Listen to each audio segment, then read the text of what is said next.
I do not speak native Ukrainian, and I apologize for any mispronunciations. Private, private, private. Sha pokenayu su permovu za toho. Sho rozmawiają ukraińskiego na czesmoho, czoho nishnoho, hostia sa Ukraini. Ukraine right now is going through an existential crisis. After 3 years of continued warfare against a country that seeks to destroy its sovereignty, Ukraine has managed to not only hold on, but to take back some occupied territory and even take a piece of Russian land for itself. I live in the United States. Such a war is foreign to us. The last time we had a nation threaten our sovereignty and were able to attempt such a feat was in 1815. We've grown comfortable with the idea that since we are oceans away from enemy power, we can sit back and enjoy peace, while others fight their battles far away. However, my guest lives every day without that luxury. Every day, there's the risk of a missile strike. Every day, there's a risk of drone strikes. Every day, there's a risk that he could die at any moment from these things and more. Air alerts are usually the only way to know that a missile or a drone is headed your way before it happens. Yet he has lived. He has lived his life for 3 years, adapting and doing what he must to live and thrive in a hostile environment. War in itself is consuming, not just in lives, mentally as well. Yet he has managed to carve out a safe space for himself. In playing Park City Classic, he has shown as an honorable person with skills that have been useful in a peaceful world. Journey is kind, and I'm glad to have met him and know him for a long time. He's helped me keep strong even when I was at a low point in my life. Given 3 years of relentless war, that's admirable in itself. In this interview, you might see some of that and more. With all that being said, let's talk to Journey. I'm here with Journey, and let's get started. Let's get right through this. Uh, Hi, hi. Hi. You want to introduce yourself first, or? I mean, I'm Journey, I guess, friend of here. I don't know how to pronounce your name correctly, but we're doing stuff in Particracy and beyond sometimes. So yeah. That good introduction, and it's Hi Ramus, so you can just call me Hi Ray. Um, Hi. but Yeah. the first question, we're gonna get straight into this. First question is, how do you deal with the effects of war mentally, and how you deal with martial law? I mean, the thing is, and I think many Ukrainians will tell you that it is that thing that you just get used to it. With time passing, you just get used to it, and life becomes this reality becomes normal for you. So like, even with like explosions, bombings, people still find way to live life. So it's just that time passes and you get used to it, and of course it mentally somehow affects you, and um, especially people who lost someone in the war. But beyond that, it's just you get used to it, and that's it. Understandable, and actually, when the we're recording this on February 21st, and yeah, tomorrow will be like 3 years since the war actually started. Not That's tomorrow, it's 3 days, 24th. yeah. Oh yeah, the 24th. I don't know why I confused 24th with 22nd, but yeah, about 3 days time, it'll be like the 3 year anniversary of the invasion. Of course, the war itself started back in 2014 with the whole Luhansk Donetsk thing. Um, but I'm gonna ask you this: when the invasion first started, how did you react? What did your family do, and did you make any efforts, or did your family make any effort to prepare for this kind of situation? Oh, obviously we were following the news about like revolution happening in Kiev and stuff, but and of course the Crimea thing, but um, you know, I don't remember the exact date, but I think it was like pre-summer or summer. So the explosion happened almost late at night, and wait a second. Hey folks, this is post editing Harimis here. In this part of the interview, Journey had to go deal with something on his end. So you might not hear much anything for a minute or so. This is not the end of the interview, right? This is only a little intermission, an unscheduled intermission, but I decided to keep this pause here just for the sake of longevity and clarity. Otherwise, it would have felt weird, the bit of a gap. So for the next few seconds or so, it's gonna be a bit quiet. But don't worry, the interview is not over. This is your chance to go take a break for a little bit for a few seconds and stretch or do whatever you need to do. All right, have a good one. Bye.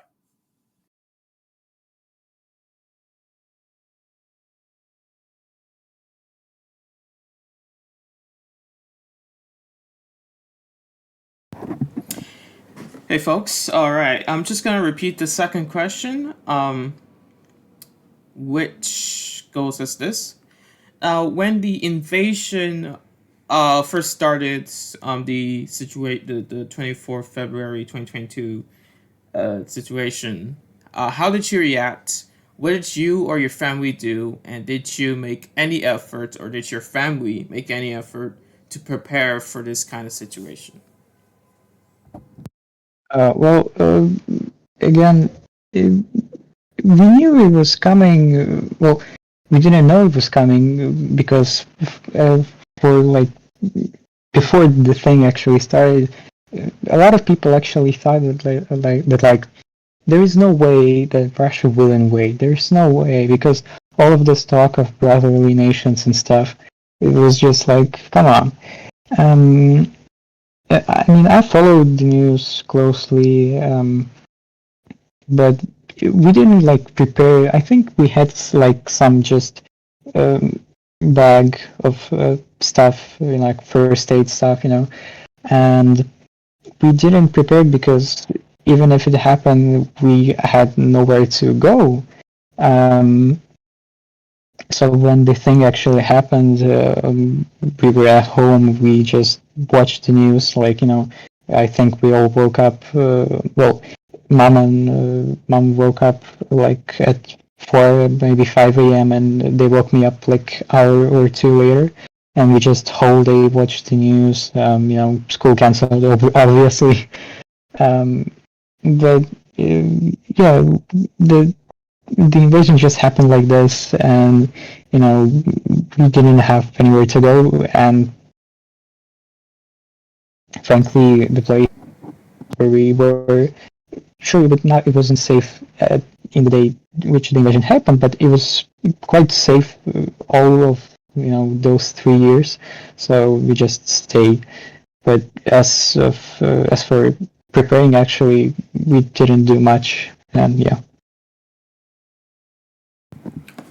What about afterwards? Like, after Oh, after they tried to take Kiev, and after they tried to uh, after they started to take eastern and parts of eastern and southern Ukraine. What was this? Isn't a planned question, but like, what was going through your emotions? Because Laren, spoil. I'm gonna spoil part of the interview for a bit. You were born in eastern Ukraine, right? yeah. So to see part of your home oblast, your home area, possibly be taken over, invaded. How's it feel? How's that feel? Oh, yeah. when we left, Eastern Oblast, Luhansk Oblast, my native oblast, in 2013, our town was already occupied, so we basically escaped the occupation. Um, but I was like 8 back then, so I didn't really realize what was going on and how to, feel about this. When the invasion happened in 2022, I was 16, so obviously it felt much different, much more different, and I was much more panicky, of course. Um, if it was up to me, I think I would escape Ukraine if in a matter of seconds. Well, not a matter of seconds, but it was mom who said we have nowhere to go and we don't need to go. Even if they go up to Kiev, though by that time, it was kind of, maybe we can go somewhere, but still, we don't have anywhere to go, really. We don't have anyone outside of Ukraine and stuff. So, and it felt just depressing because, um, you hear explosions, you see people dying, you realize that something is happening to a country, something is happening at all, and something is happening that is not good. So the whole first day on 24th, with all the news, I physically was shaking because for a couple of hours, because it was really emotionally hard to just live through, historic events. And we had TV turned on whole day, watching the news, that stuff happened, that got occupied, that got occupied, hearing explosions with because the first day was really active. And there were explosions. This airport in our city was bombed, that bombed, and you just really confused. And so, but later, next day was easier, and later it was much easier. But still, we I don't know. Now, as said earlier, you were born in Eastern Ukraine, and you moved after the whole Euromaidan, after the Revolution of Dignity. But before that, you were just a child. You lived in Eastern Ukraine for a good chunk of your childhood. So, what was your life like back then when you were younger, when you were just growing up, being a kid? Do you have any fond memories of that time before the Before? Euromaidan? Oh. Yeah, of course. Yeah, I've spent 2 years in school, and of course years in my kindergarten. Of course, I had some memories. I met friends. I spent time with my relatives who were older before the invasion happened, and having everyone relative close, it was obviously really great. So I think like that.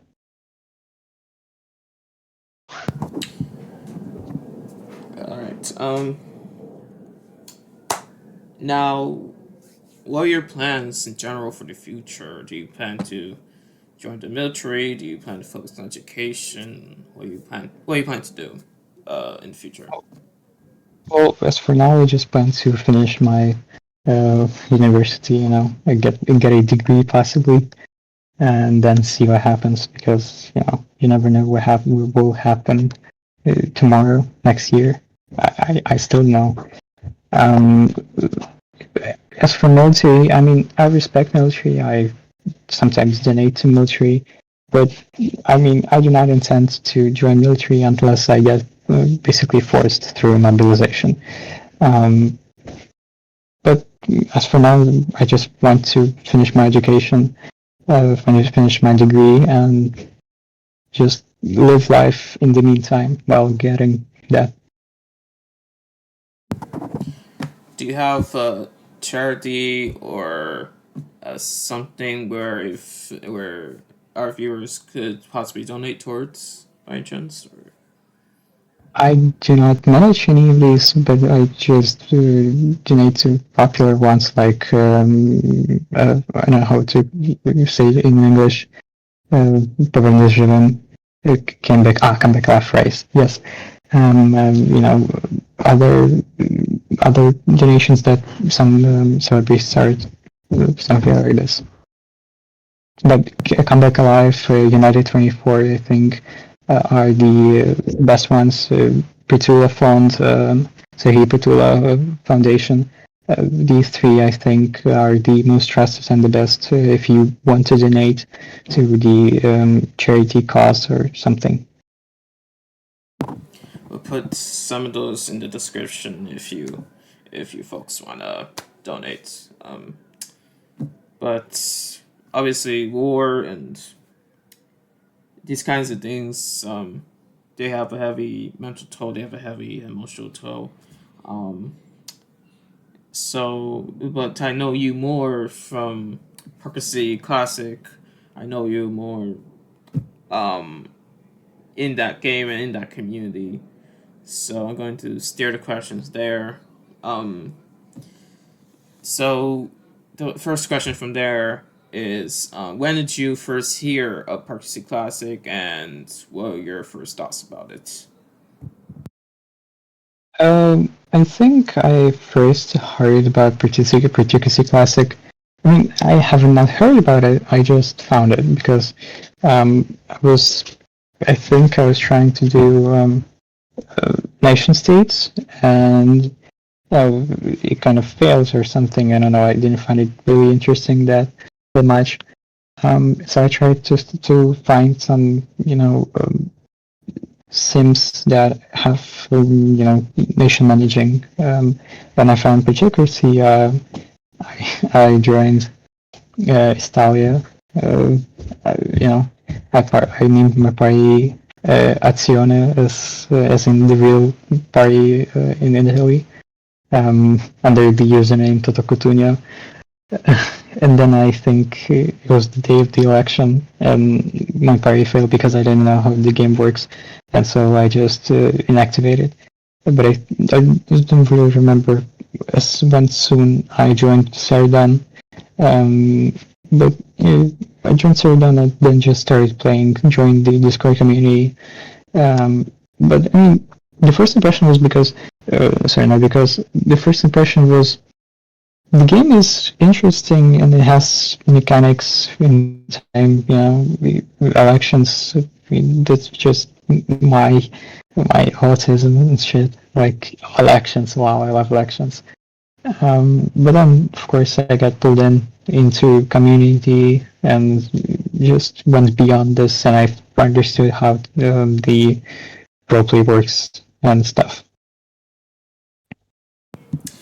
And soon after, you joined Contrati, a Basque Slavic nation in the game, and I remember you were there for a little while as well. We were actually you're actually in the same nation, different parts of the same nation.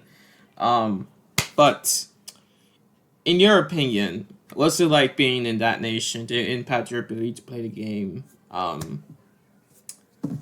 Yeah. It's kind of a little weird asking this because we were both in the same nation, and so, but what was it like being there, and did it impact your ability to play the game? I mean, Contrati was obviously a lovely, lovely time spending there. Obviously, the part that I love the most about Contrati is the Basque part. Basques are really lovely people with lovely language, so having that incorporated into a nation was really, great. Obviously, when we swapped and with Pilcharia and increased the percentage of Basque people in Contrati, that was also great. So yeah, I mean, also the other people, we had like up to seven, I think, eight people back in the day. All of those interactions, coalitions, that was lovely, and I still have fun memory of Contrarian people. I spent time there. And yeah, of course, Myung, you, like Vayne, even Starfree, I think it kind of. But yeah, it was really lovely. Yeah, we had some wonderful characters there. Especially Starford because he's he's definitely um he. I don't He's want to an say he's interesting stubborn, person. but yeah, he makes a good first impression, an interesting first impression. Yeah, He, true. and then we have Wayne Marska and Myundai. I think you're in a nation with Myundai and Wayne, right? Or is it you and Layman Um, so Myung is not there yet. I think people with him and Iltam trying to get him there, but he has like busy stuff in university right now or something, so he's not okay. playing with us currently. But technically, we're in different nations, but the idea that we merge into one nation, like, yet another USSR or something, but not USSR, but still something like left wing, uh, Pan-Gallic nation, I think, if you pronounce it correctly. Yeah. Um and I admit, I mean, I miss Myung because he was actually one of the best players. You're actually like you, Myung, some folks are wonderful role players. So um I'll just leave it at that because I No, want to get yeah. on to the other questions. So you're currently in Belarus, historically a nation where you could roleplay as any culture, and you're trying to change that into more Gaelic like nation. Is that right, Gaelic? Yeah, yeah. I just, I, I had a plan of making Boozy or something for a couple of years now. So when I uh, when I tried to think about it, I think I started some RP discussion in the original server. So and I asked Politas about like if you have any ideas of what to do with it. Um, I think he kind of advised me to do Gaelic or something like that, Norman. Um, so I consider that, of course, Artania has quite a lot of Gaelic people. The Gaelic Wall, which Imperial calls it sometimes. Um, so I think it just made sense to have it become Gaelic, especially with Gaelic Wall.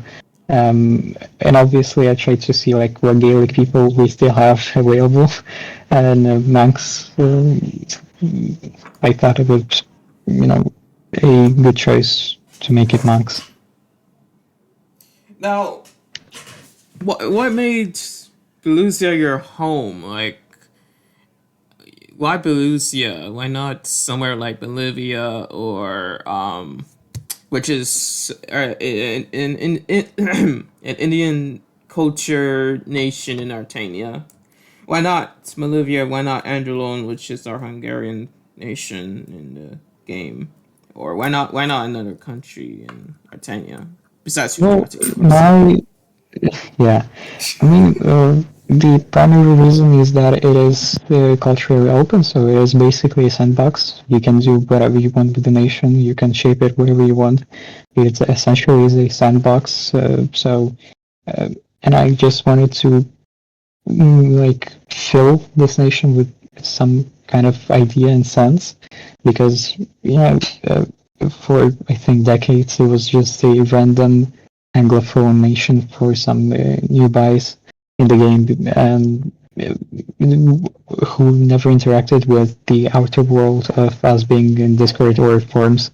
So I just thought it would be really great to make something of it, and yeah. Now, for some time in 2024, you're also a moderator of Park City Classic, now Park City Legacy, but you were a moderator in 2020, in parts of 2024 and 2025. Um, and we were actually colleagues for a short bit as well during that time, but that's not too relevant in this question. The question is, what was that like being a moderator? What made you leave the role?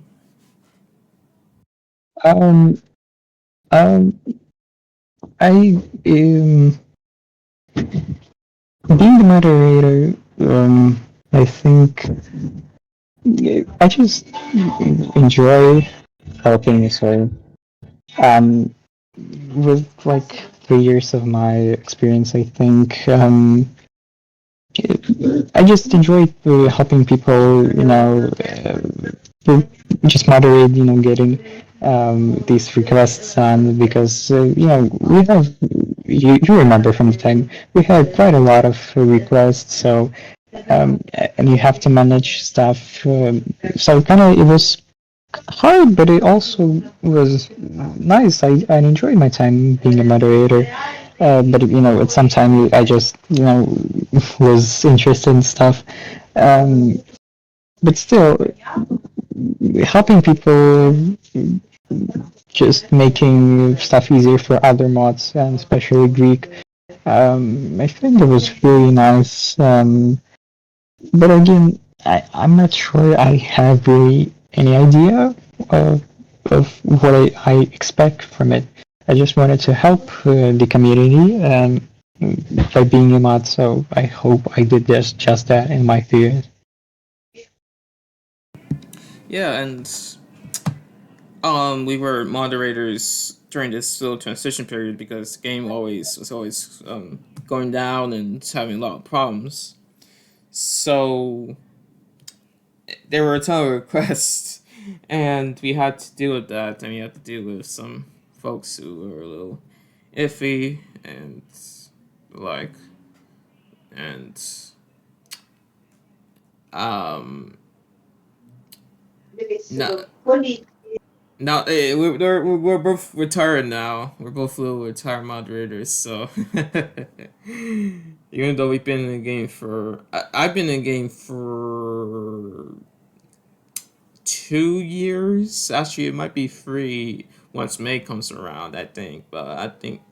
How long have you been here in Park City Classic?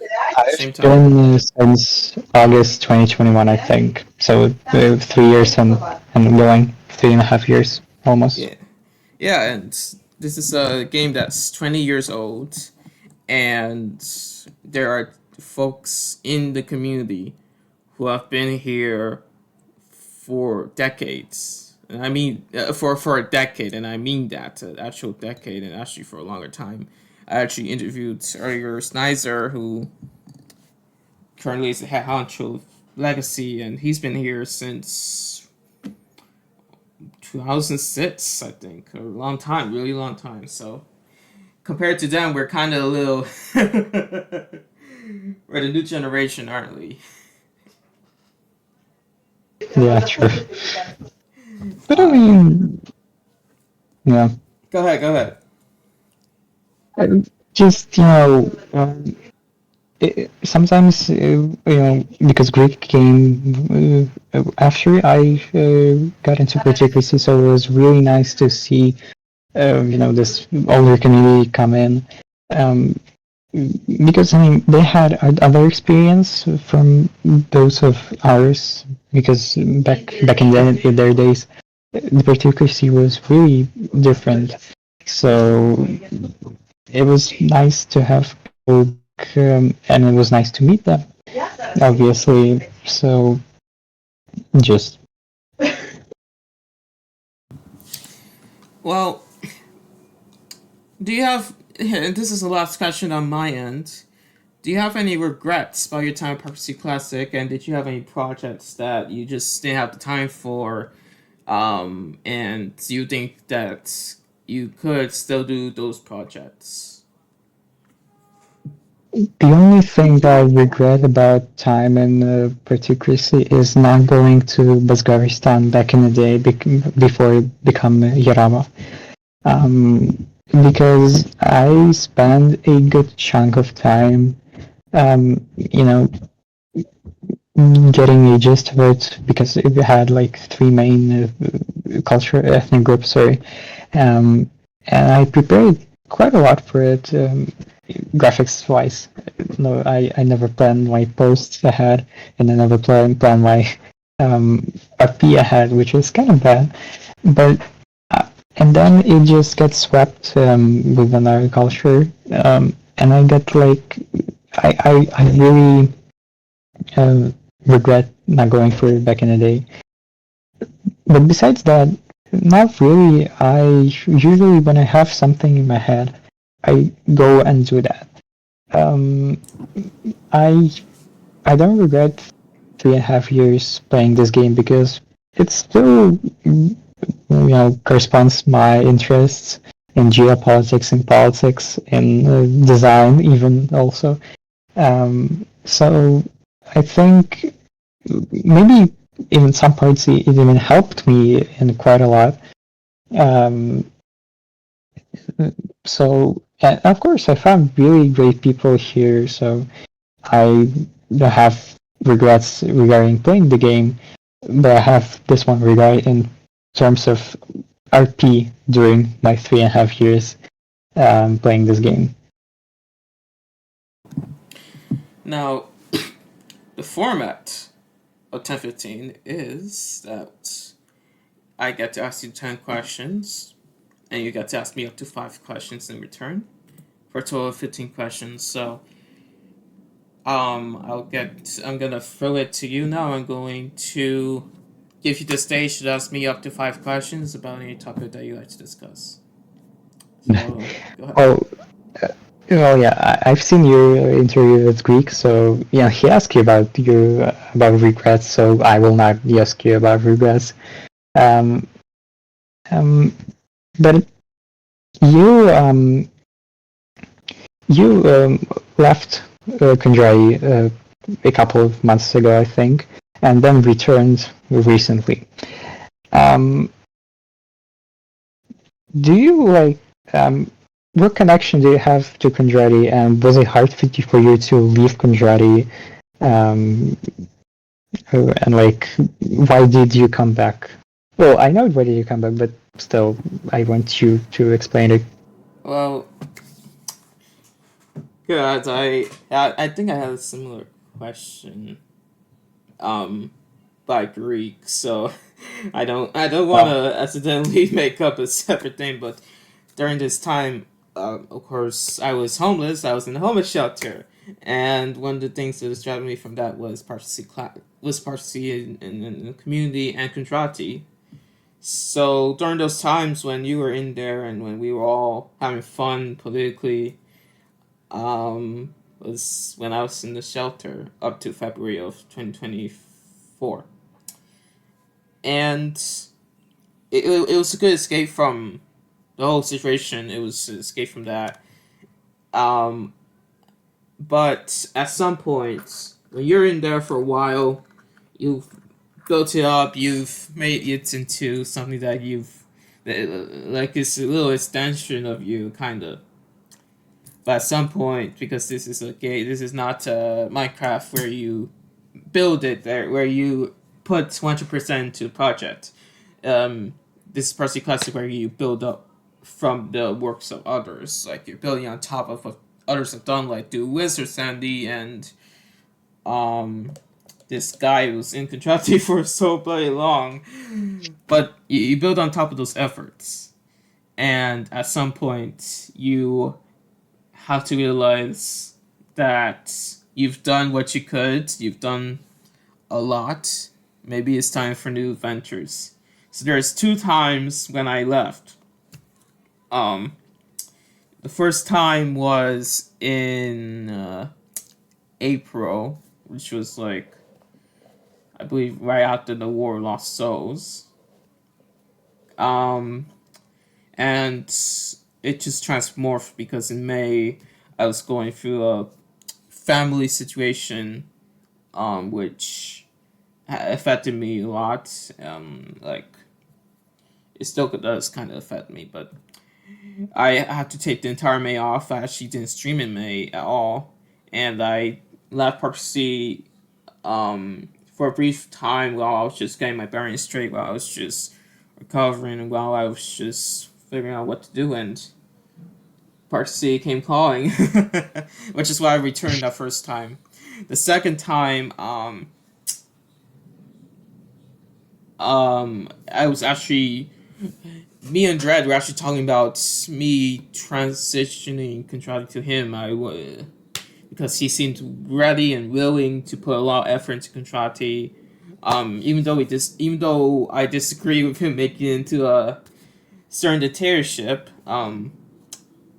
he put all the effort in. He wanted to put all the effort in, and I recognized that. I just wanted to give it to him because he reminded me of me when I first joined Contrati, and now that I put what I put done in Contrati, he can build off of me and a ton of other folks, and then later he could build off of, and then others can build off of him and others.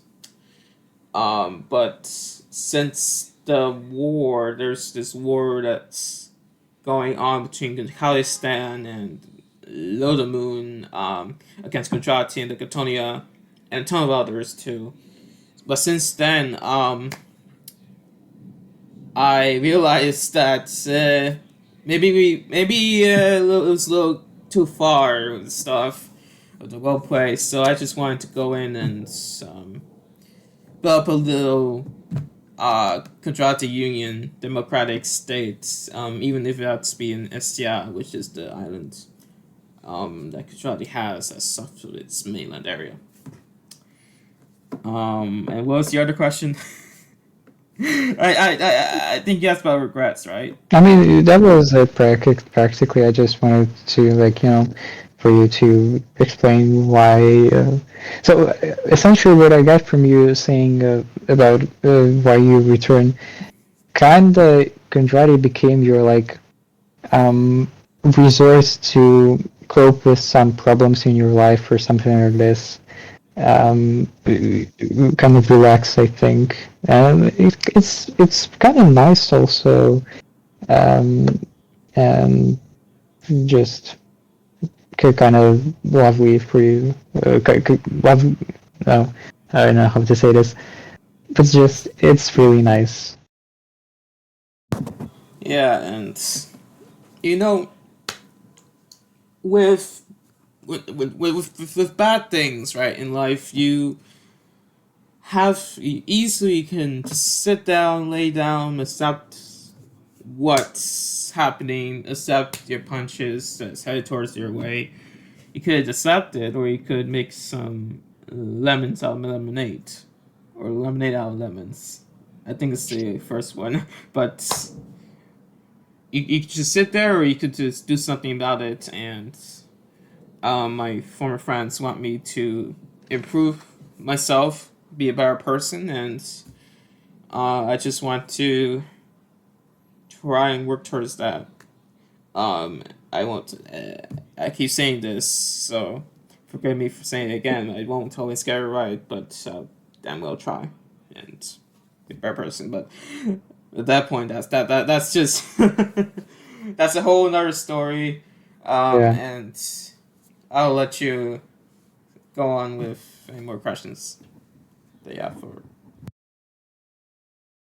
I mean, not really. I didn't have any questions, but I just want to say, I mean, I've been following you and your stuff that you're doing on YouTube, to streaming, and now this podcast. I just hope that you, you grow, possibly become somewhat famous, or actually famous. Because the stuff that you do is really great, and it's kind of sad that not a lot of people know that you're doing something or watch that you're doing something. Although I must say that you streaming at 3 a.m. for me, it's kind of not convenient for me, but Yeah, I know. I understand why you do that. But still, yeah, I just wish and hope for you to become a better person as you wish as well, and for your stuff to become recognized by other people and become much have viewers, have again recognition and all that. Yeah, and I you're going through a lot worse things right now than I am, because you have a war going on. Your neighbor is invading your country, and I'm in America. I live in America, and we have an ocean that separates us from any enemy. So China's the ocean away, Russia is a whole ocean away. So we kind of have the luxury of having only had one having only had one country friend to and actually invade us and try to invade us. That's War 1812 on our end. But you don't have that luxury. Your enemy is like right next door, and there's a whole that's a whole thing. That's a whole another thing. So I just want to say to you before we end the interview, I just want to say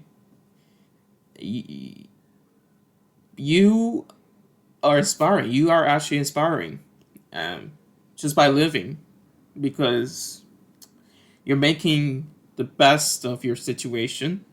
You're living your life. You're trying to make do with what you have. You're getting education. You have a bright future ahead of you. You have opportunities. You have a lot of things, and and to have that in the middle of a war is in the middle of an invasion is it there are no words to describe how grateful and how happy that you're just making again lemonade of lemons. I mean lemons on lemonade. So Yeah, yeah, that is good. But I just want to point out that technically, you have Russia right like on your yeah. borders with straight on Alaska that there, but that's technically yeah. But I still yeah I get what you mean, and yeah, that's Well, all right. Well, obviously, thank you, Journey, for appearing. And I'll just I'll just throw it to the conclusion, and we will see you folks next time. Bye bye. thank you. Life can change in an instant. Obviously, bad things can happen in a snap. When one lives fearing what might happen to them, it would be understandable to shut down and accept it. As I said before, Journey hasn't done that. He stood up and lived his life. As I speak, we've reached 3 years of this war.